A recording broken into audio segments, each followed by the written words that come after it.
Bupati Badung sampaikan Raperda APBD 2026 dan insentif penanaman modal pada rapat paripurna bersama DPRD Badung. Pada rapat tersebut diketahui jika rancangan APBD Kabupaten Badung 2026 tembus di angka 12 triliun dan insentif penanaman modal untuk menggenjot investasi di Kabupaten Badung. Adapun tujuan disusunnya peraturan daerah. Dalam rapat paripurna DPRD Kabupaten Badung, Bupati Badung Iwayan Adiarnawa sampaikan dua Raperda APBD 2026 dan insentif penanaman modal di Kabupaten Badung.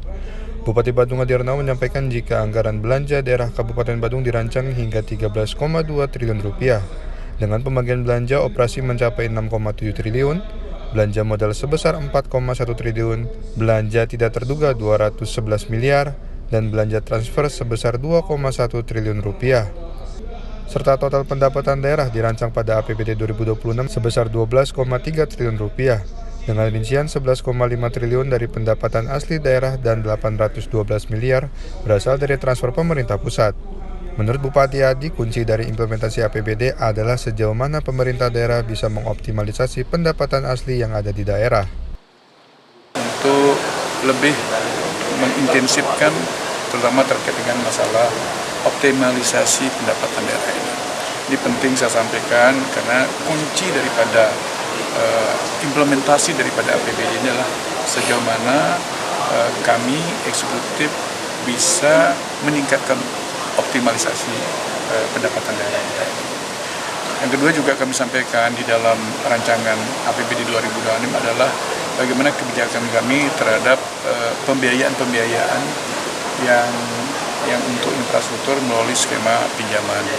Sudah disampaikan untuk tahun 2026 dirancang taman ada 1 triliun 326 miliar lebih.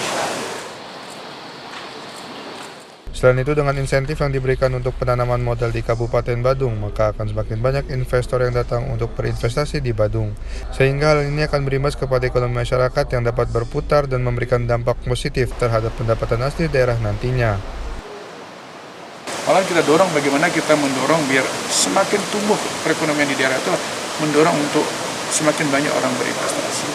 Karena kita menyadari bahwa dengan investasi yang cukup besar, apalagi investasi yang memang benar-benar yang berprioritas, saya kira ini akan satu adalah bagaimana dia akan bisa membuka lapangan pekerjaan.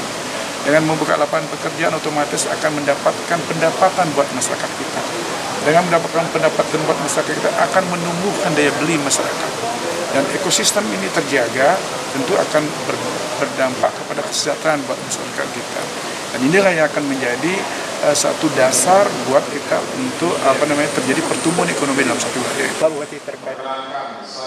Raperda tersebut disusun bertujuan untuk meningkatkan penanaman modal dan pertumbuhan ekonomi daerah, serta mendorong perkembangan UMKM, sehingga diharapkan dapat menciptakan lapangan kerja baru, meningkatkan daya saing investasi, dan memperluas kesejahteraan masyarakat.